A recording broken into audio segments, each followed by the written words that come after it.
in the Philippines. AI is an area of computer science which is more particularly focused on creating and producing an intelligent machine that has same similar reaction and features of human that could have work production and work condition in every aspect of society.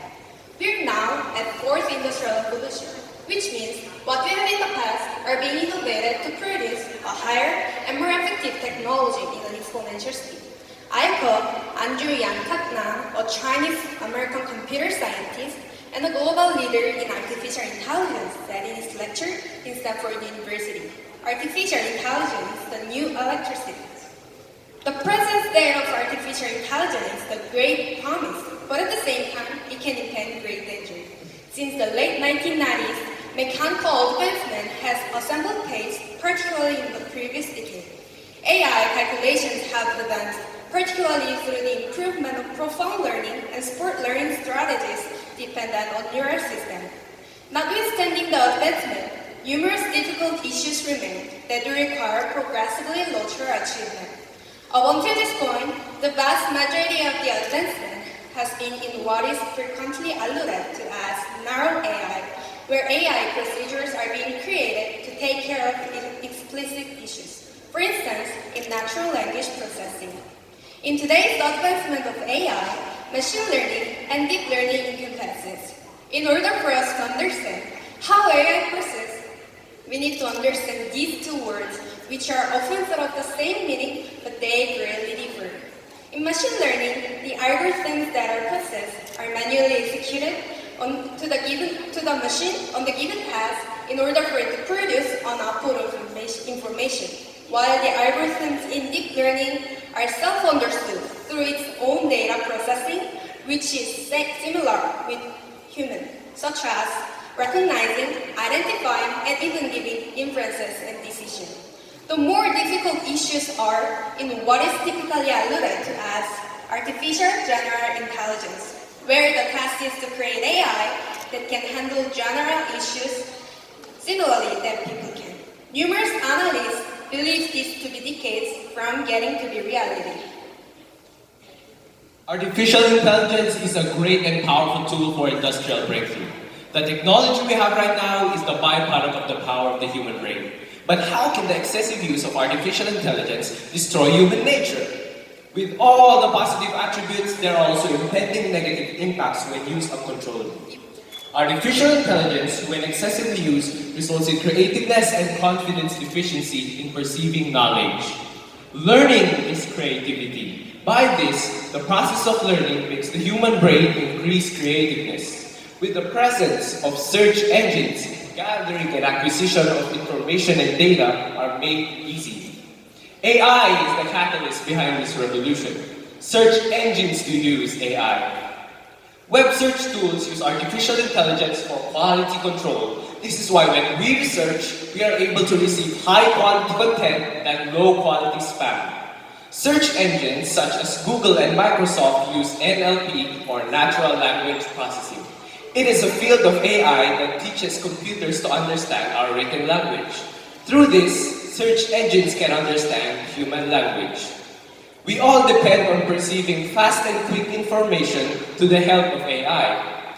This is not bad at all. However, young learners extremely depend on search engines for their school tasks. We might be able to finish our reports, assignments, and other schoolworks quick and easy, but the retainment of whatever we research is not absorbed by our mind, or what we call now the Google effect. We block our minds of being creative and finding solutions to problems, and to critically think because of our dependence from search engines.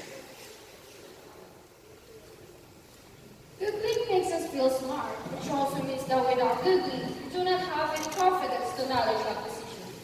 Matthew Fisher, who has PhD in psychology, together with a student in Yale University, made an experimentation. They divided two groups.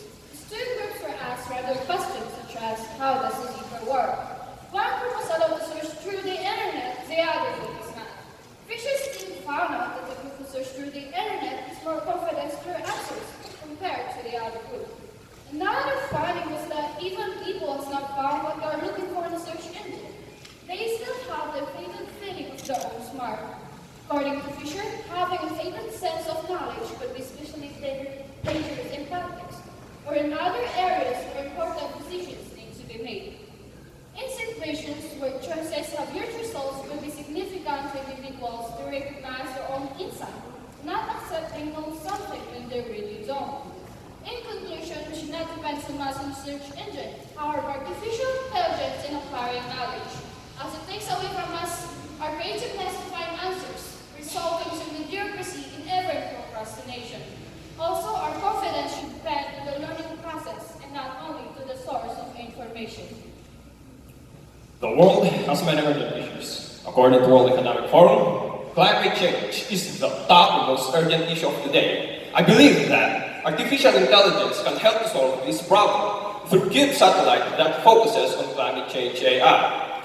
CUBE satellite are miniature satellite that looks like a cube that are launched out of space and can be used according to specific mission. CUBE satellites specifically used to gather and collect data pertaining to climate changes can definitely give a lot of understanding. Artificial intelligence has a great capacity to save and analyze data compared to human brains. Though human brains are indeed powerful, to understand to save billions of data every day is impossible. For this reason, in every sector or department, in every industry in our society, we are limited to gather and monitor data as data can move very fast. Reading takes time. How much more analyzing? This is where AI comes in. More specifically, narrow AIs. Through machine learning, AIs can learn and understand specific factors that contribute to climate change. And when it collects big amount of data, it can give us insights such as calculating percentage and even cost of carbon emissions. By this, we can defend investors to invest on ways how to produce renewable energy, as well as we can give information to governments, citizens, and even industries to make credible decisions to fight climate change in an actual or real time. I believe innovation to fight climate change cannot be made if we do not have any baselines. And these baselines comes from data. This is the power of data, and the best readers of huge amount of data are AIs. AI could either build or break our society. According to a speech of Stephen Hawking, he said, success in creating fictive AI could be the biggest event in the history of our civilization, or the worst, we just don't know. So we cannot know if we will be helped by AI, or ignored by it in sideline, or possibly destroyed by it. In every aspect of a creation, there is the negative aspect, and no matter how perfect it looks. Two negative aspects or features of AI are, first, it's manipulated and controlled by humans according to their desires and purpose. Secondly, as a machine, it does malfunction, causing danger to humanity. AI can be used as a hacking system, like the DeepLooker, which IBM researchers are developed to show the concept that AI can bypass the very best cyber defenses. And there have been many reports that AI has malfunctioned, causing harm to humans. One report in China by BBC says that AI wrongly recognized Dong Minzu, a prominent businesswoman, by jaywalking. This caused her a great public disgrace.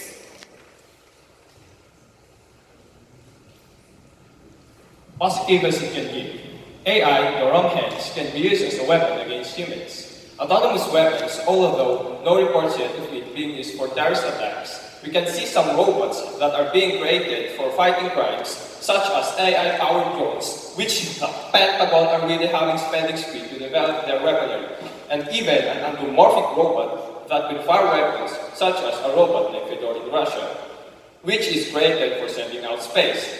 Although all of these AI-powered creations are for the benefits of humans, as the creator says, what could be our future if they are in the hands of terrorists or criminals?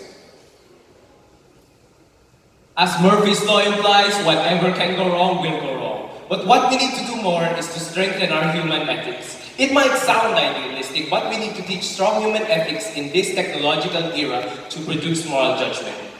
Honesty and fairness in implying laws that would regulate the use and production of creating AI.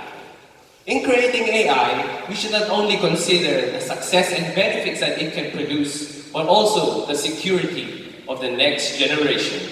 Thank you.